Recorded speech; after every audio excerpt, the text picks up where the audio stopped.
Diletos amigos, saudações a todos. Bem-vindos a mais um episódio do SEMcast. O SEMcast são episódios patrocinados pela Clínica SEM, uma série em audiovisual, que tentamos esclarecer dúvidas com relação à saúde, ciência e bem-estar. Dando sequência ao nosso episódio de psoríase, hoje vamos tratar de mitos e verdades sobre a doença. Para isso, trazemos a doutora Cecília. Obrigada mais uma vez. Eu que agradeço, doutora. E a doutora Bruna. Muito obrigada mais uma vez também. Bom, vamos falar hoje sobre mitos e verdades, que eu acho que a grande parte da nossa audiência realmente gosta, né? Vamos. Eu também Quem não gosto gosta de muito mitos desses e verdades, episódios. né? Para começar, existem fatores de risco para psoríase? Existem fatores de risco para psoríase, né? O primeiro deles é você ter uma genética favorável a isso, né? E como a gente chama de epigenética, você tem um gene favorável e você faz com que ele seja realmente ativado, então você tem fatores de risco, né? Quando você aumenta o peso, fuma, bebe, são todas possibilidades que você tem de ativar esse gene. Com relação à hidratação da pele e psoríase? Toda doença inflamatória da pele precisa de uma boa hidratação para que ela diminua a chance de ter inflamações. O que quer dizer assim? Quando você tem uma pele hidratada, significa que a sua flora bacteriana, os seus queratinócitos, eles estão funcionando bem. Então, quanto mais hidratado, ou se ela está hidratada, a chance de você inflamar mais a pele diminui. Então, eu sempre digo, lógico, tanto para psoríase, para dermatite atópica, enfim, para várias doenças inflamatórias da pele, a hidratação ajuda a diminuir a inflamação. Aquelas buchas... Deus nos livre. Deus nos livre. Não ajuda a tirar a pele morta, alguma coisa assim, não? Então, uma pessoa que não tenha uma dermatite, lógico, você vai passar uma bucha, você vai tirar essa camada córnea. Mas você também tira coisas importantes como o próprio sebo que a gente precisa manter. A gente tem sebo, maior número de glândulas sebáceas na face, nas regiões centrais de tórax, né, anterior, posterior. Então, no resto do corpo, a gente não tem tanta produção de sebo. E aí você vai arrancar sebo e ele também é importante para fazer a manutenção da homeostase da pele. Sabe, não sei, né, Anderson? Você lava a louça em casa? Lavo bastante. Muito bem. Sabe quando você tá com uma panela... A máquina de lavar é prova disso. Uma panela engordurada, que aí você esquenta a água, joga detergente para tirar a gordura. Isso. Você passa a bucha. Você vai fazer a mesma coisa com a sua pele. Você tá numa água quente, passando sabonete e passando bucha. Mas quando usa hidratante, como que funciona? Você tem o sebo e passa o hidratante em cima. Então, porque querendo ou não, você passou sabonete, você usou a água, alguma coisa você vai perder num banho tradicional mesmo sem bucha. E você precisa usar um hidratante, porque ele tem umectantes, emolientes, que vão manter a pele hidratada, com todas as camadinhas delas, né? Especialmente a camada córnea bonitinha, fechadinha. Então, assim, a intenção da hidratação, mesmo que você tenha um pouquinho de sebo ali, que tem que ter mesmo, é fazer com que ele se mantenha. Muitas vezes os óleos que tem junto, exatamente para isso, para que a água dali não evapore. E você mantenha com o sebo seu tradicional ali, da região. Bom, eu sei que não faz parte da nossa pauta, mas existem, então, diferenças entre hidratantes, entre você comprar o hidratante claro. X e Y. Oxe, claro, tem muita diferença. A gente pode depois falar sobre isso também. Não. Isso aí, eu acho que isso a nossa audiência deve estar querendo saber. Ansiosa. E uma curiosidade, é possível prevenir ou a psoríase? Exemplo, eu tenho genética na minha família, eu tenho como eu me prevenir para não ter ou não? É muito complicado isso, né? Você pode tentar evitar, por assim dizer, como eu falei, da epigenética, tendo hábitos saudáveis, alimentares, fazer atividade física, se manter dentro do seu peso, não fumar, não tomar bebida alcoólica. Então, isso é uma tentativa, claro, de você minimizar.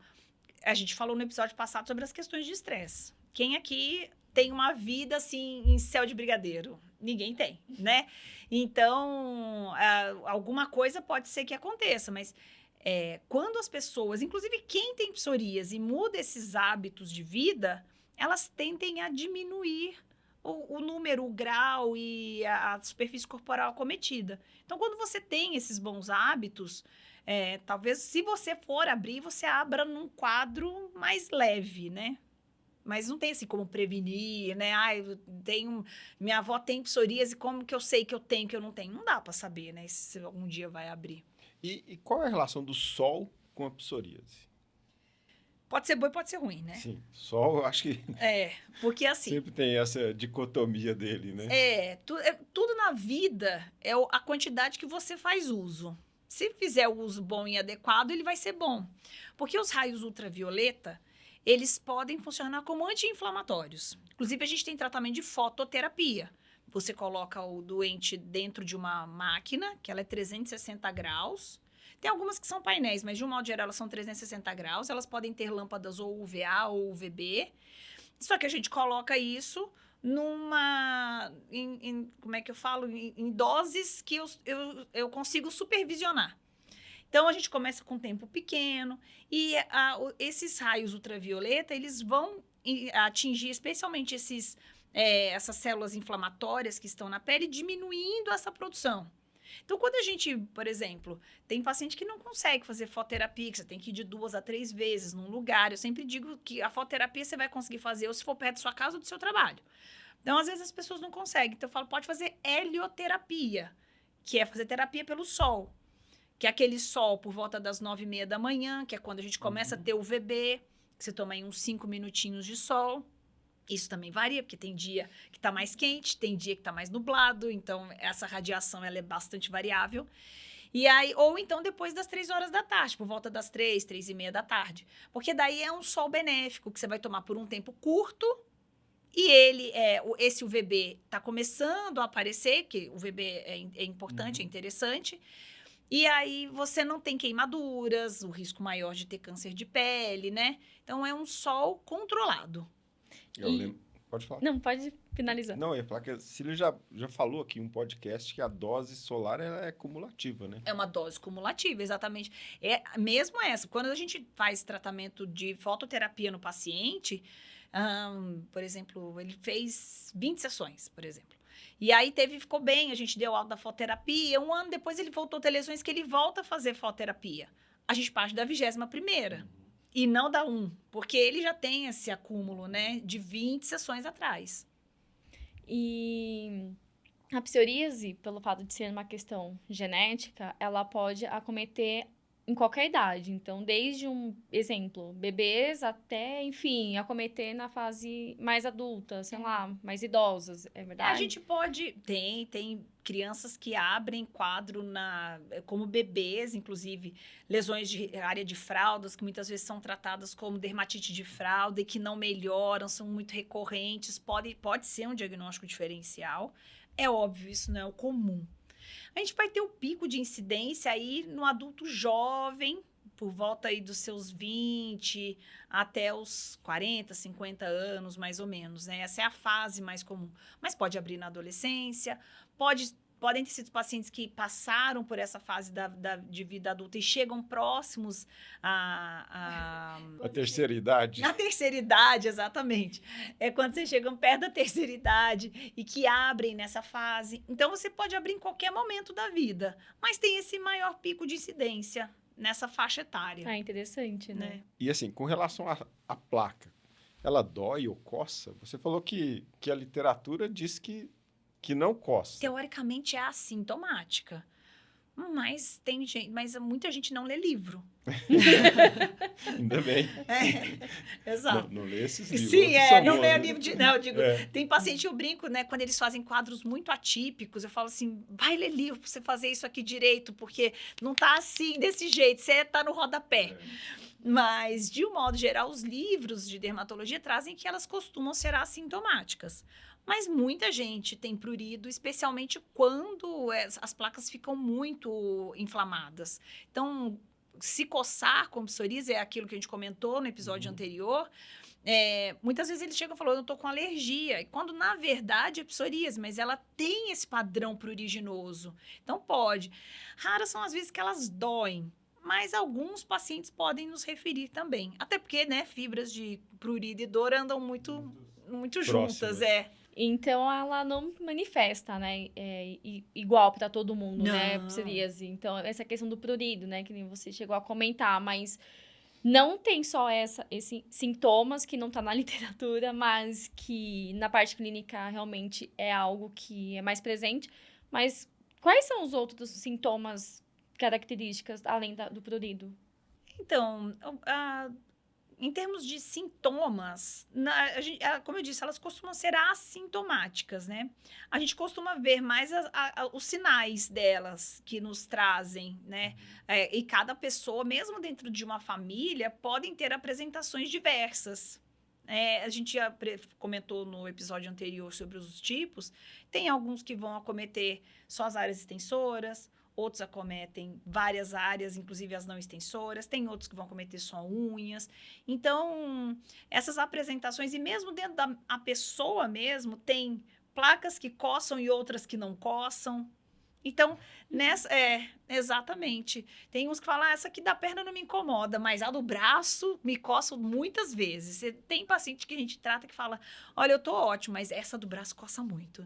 Então, no mesmo paciente, ele tem lesões que variam, entendeu? Bom, uma dúvida também que encaminho, né? Se é contagioso. De forma Então, alguma. Isso é importante deixar bem clara a audiência. Muitas vezes a gente tem que dar, inclusive, atestado de piscina para clube, para dizer, olha, não é doença infecto-contagiosa. Exatamente porque vai ter alguém que fala, isso aí que você tem, o que é, entendeu? Imagina. Bom, transmissão, a gente sabe que tem esse caráter epigenético aí. Transmissão de pai para filho pode acontecer. Pode acontecer, pode pular geração. Pode pular geração. E acometer, por exemplo, o avô tinha e acomete o neto. E pode acontecer, é verdade ou não, de a psoríase ao longo do tempo melhorar por conta própria, sem tratamentos? Doenças autoinflamatórias / autoimune podem, em algum momento, até em algum período, elas terem uma certa diminuição desse processo inflamatório. Mas, na psoríase especificamente, o que eu costumo ver nessa melhora é aquilo que a gente falou sobre mudanças de hábito. Claro, isso pensando que alguém que não esteja se tratando, né?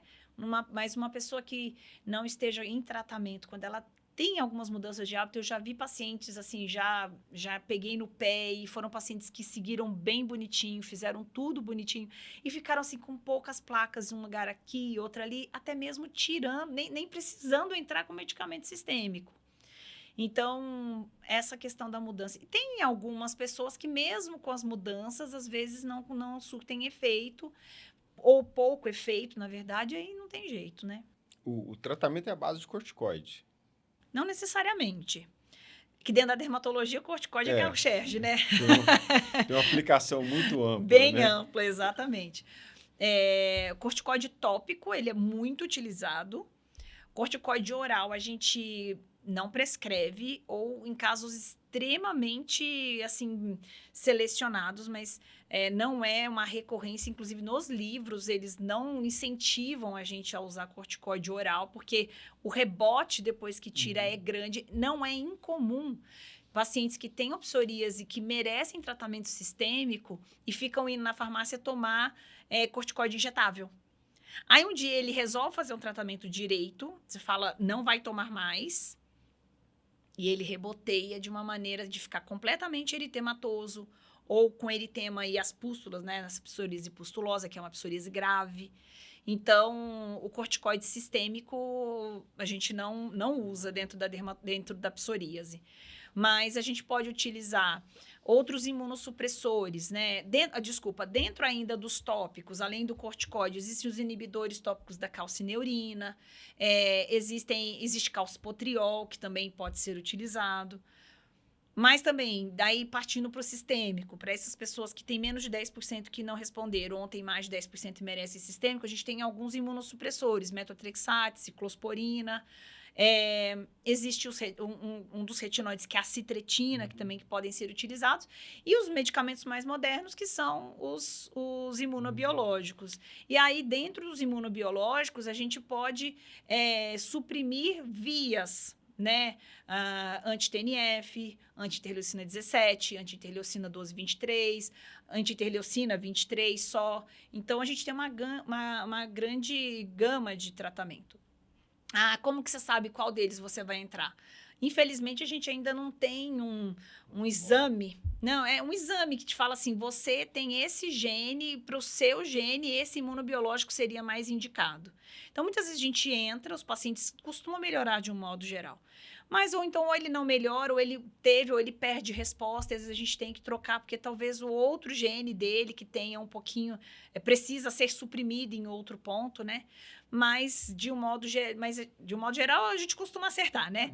Mas é porque a gente ouve isso muito nos congressos. O dia que a gente tiver um teste que você fala assim, sua psoríase, o gene predominante é esse, e que leva a esse tipo de inflamação, a gente vai ser até mais assertivo, né? Mas hoje é mais isso, né, nessa questão. E, claro, quanto mais modernos, menos efeitos colaterais eles vão tendo, até mesmo na questão como imunossupressores, né? Que muitos já nem são considerados como imunossupressores, mas de algum modo, né, alteram essa questão da imunidade.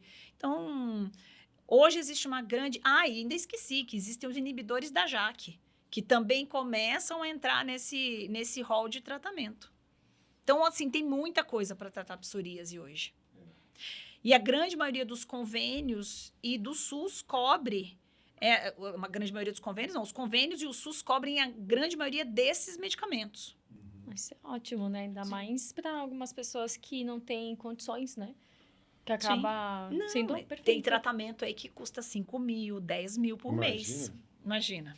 Meu Deus.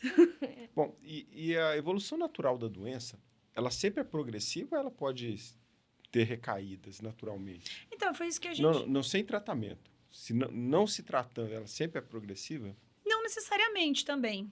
Tem pessoas que, por exemplo, não tem síndrome metabólica, tem uma vida saudável, ela aparece com uma lesão no joelho, e ali passa a ser um ponto de referência. Ela trata, às vezes, com corticoide, pode ser só aquele lugar que ela recorre mesmo. Num momento de estresse, ou enfim, em algum momento da vida ela recorre. Então, ela é estacionada. E algumas pessoas que podem ter ascendência nisso, né? Que, especialmente com o que a gente comentou também no episódio passado. E pode acontecer, por exemplo, uma pessoa que não tem uma higienização, né, pessoal boa, né, principalmente questões de limpar a pele. Essa pessoa, ela pode adquirir psoríase ou não? Mas não. Por falta de má higiene Por mesmo? falta de higiene? Não.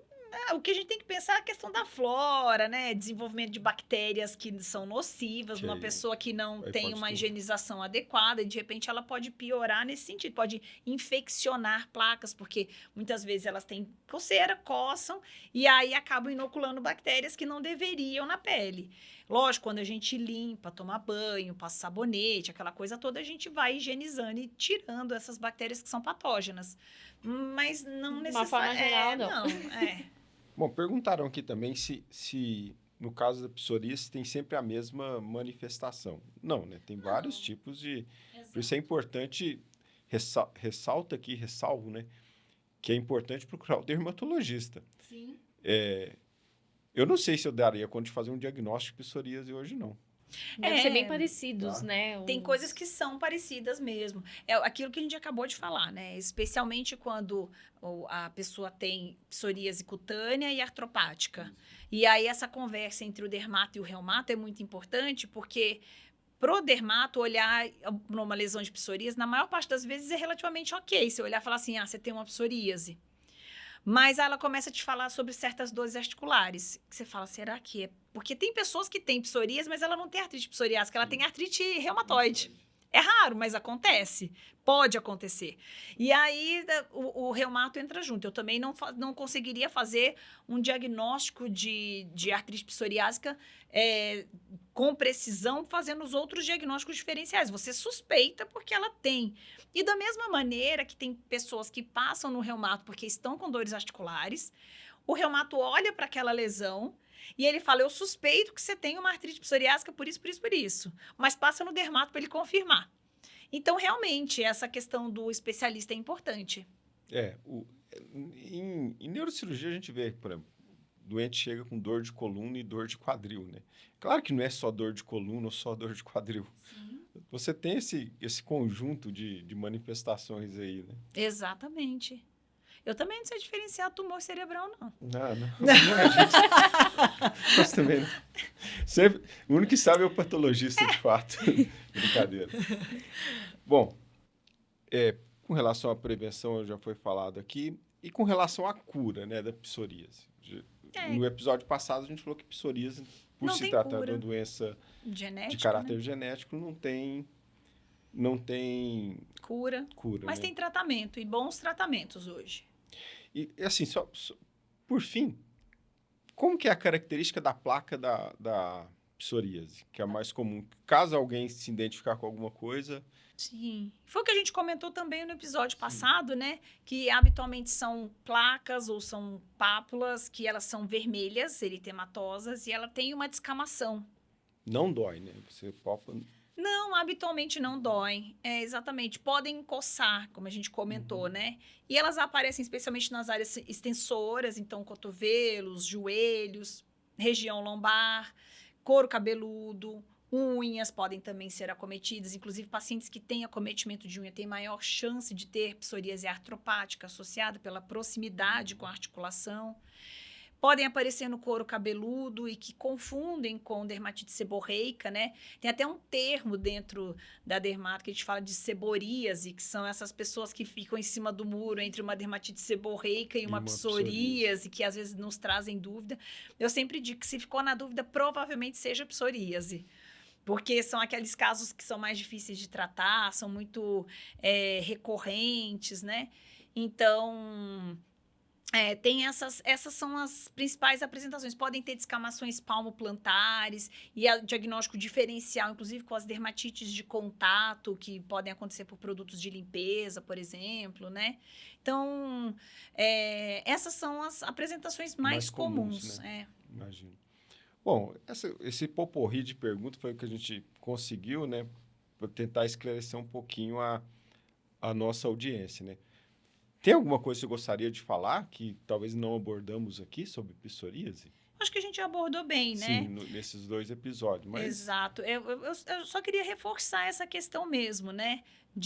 Além de no dermato, para fazer esse diagnóstico, muitas vezes eu chamo até mesmo os colegas para isso, que eu sei que a maior parte dos dermatos já fazem, e fazem isso muito bem feito, sobre investigar a síndrome metabólica, né? E o paciente, porque especialmente se for homem. Homem só vai no médico quando ele tá ruim. Quando tá morrendo. Quando tá morrendo. E, às vezes, esse é o momento que a gente tem para fazer diagnóstico de síndrome metabólica. Que, às vezes, chega alguém um pouquinho lá acima do peso e você fala, você tem pressão alta? Não. Você tem diabetes? Não diagnosticada. Né? E aí... Isso acontece muito. O médico muito. me falou isso. Quando você foi no médico? Eu não fui. Quando eu era criança, né? Com a minha mãe. Então, nesse momento que a gente, muitas vezes, pega essas outras alterações e que elas são muito importantes, como a gente mais uma vez comentou sobre essas mudanças de hábito de vida e na melhora da doença também, né?